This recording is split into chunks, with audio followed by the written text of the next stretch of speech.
A história é familiar. Um trabalhador finalmente se aposenta e se sente perdido sobre como preencher longos dias sem ocupação.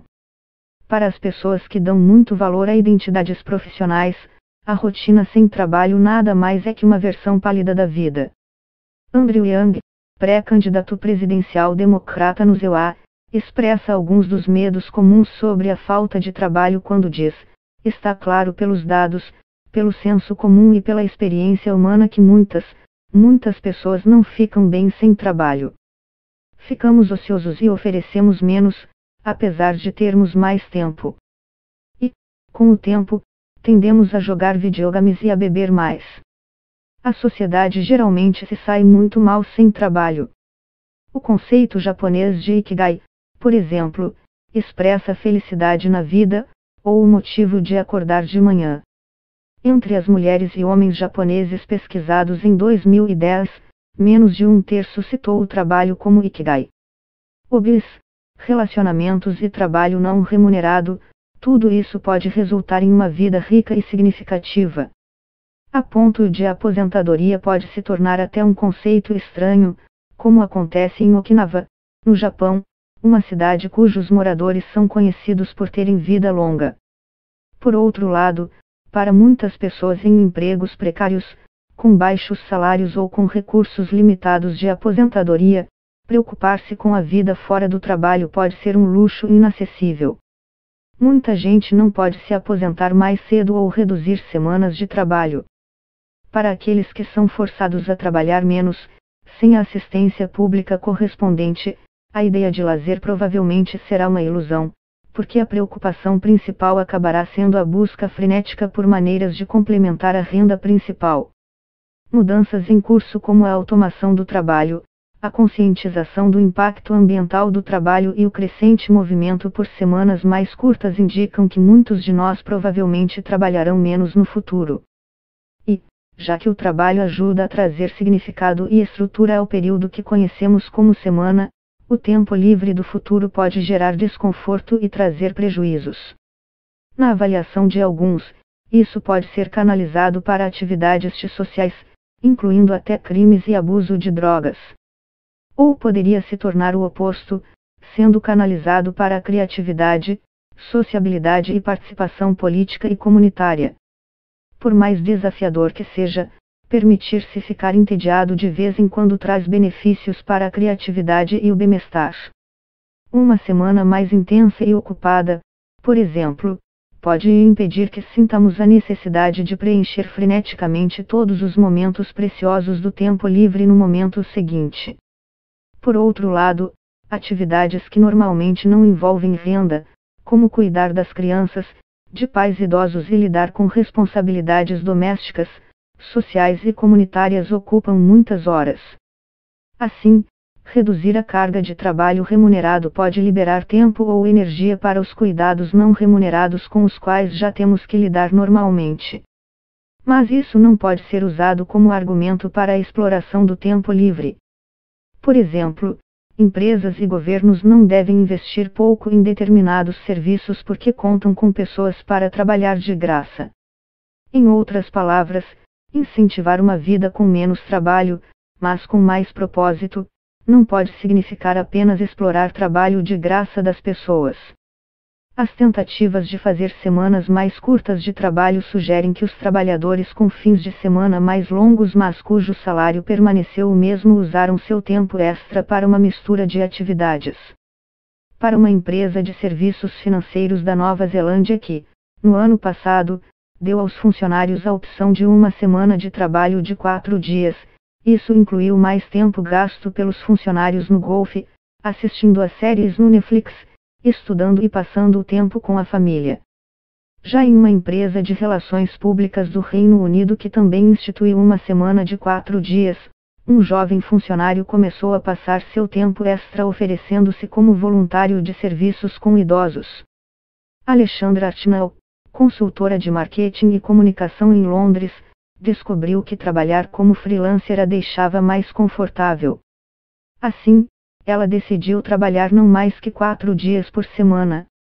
Com a decisão, ela passa mais tempo se dedicando ao seu interesse em questões ambientais, por meio de um trabalho de comunicação voluntário para o Galapagos Conservation Trust. Mas Artinal também reconhece que é muito privilegiada. Enquanto trabalhar para o Galapagos Conservation Trust permite que ela restaure uma parte da autoestima que ela admite ter sido afetada pelo trabalho no setor imobiliário, a consultora diz que sua segurança financeira é o que torna possível o voluntariado. Philip Rick, historiador do trabalho na Universidade Hebraica de Jerusalém, faz um alerta nesse sentido. Para ele, a semana de trabalho de 4 dias pode beneficiar profissionais abastados como Artinal às custas de pessoas com baixos salários que procuram mais trabalho.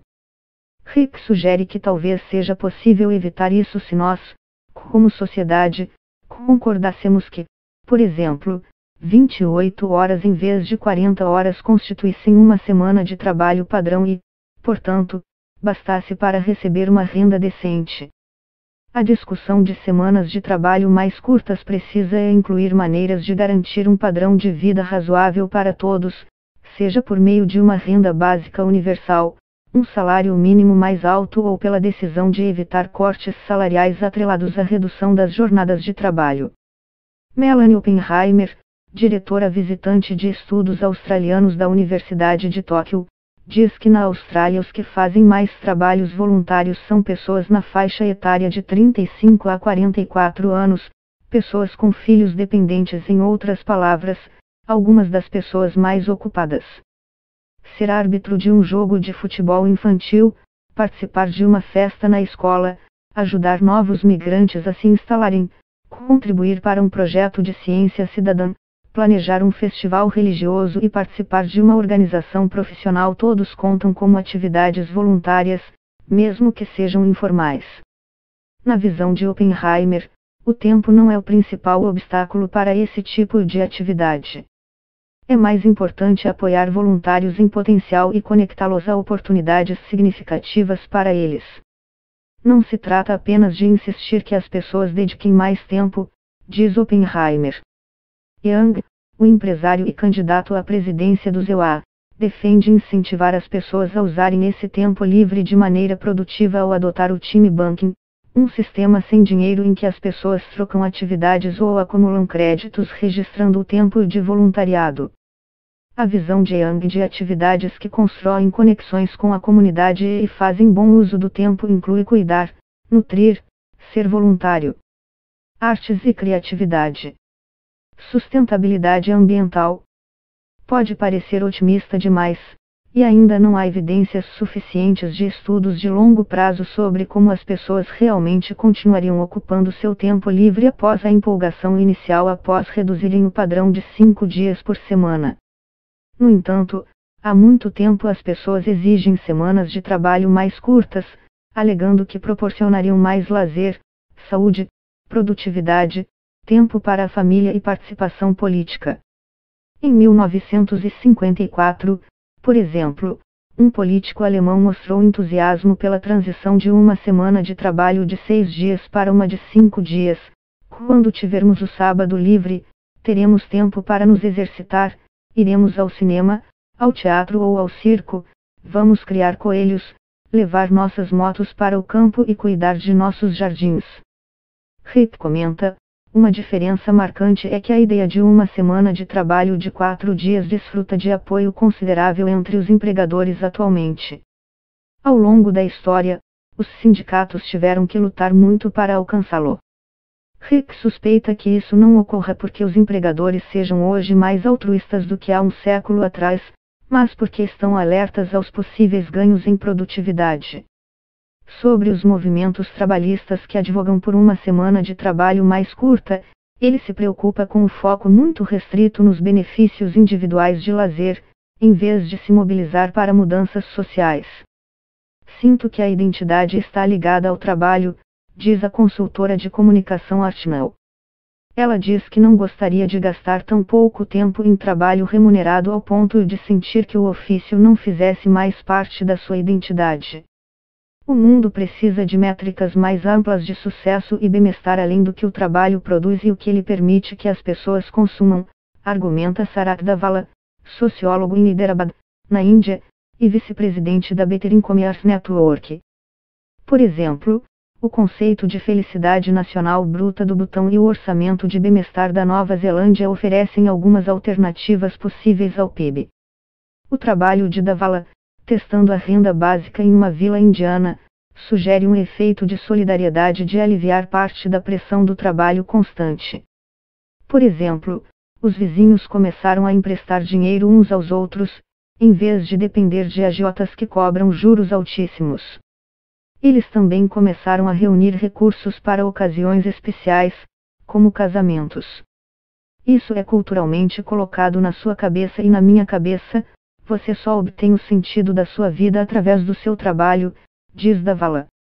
Ele acredita que mesmo a maneira como a sociedade o organiza ao tempo pode mudar com um movimento por menos trabalho, por exemplo, através de uma distinção menos estrita e artificial entre trabalho e lazer, ou entre trabalho remunerado e trabalho comunitário. O futuro é incerto, destaca Davala. É um bom momento para pensar se esse futuro envolve mais tempo gasto em escritórios ou mais tempo, digamos, criando coelhos.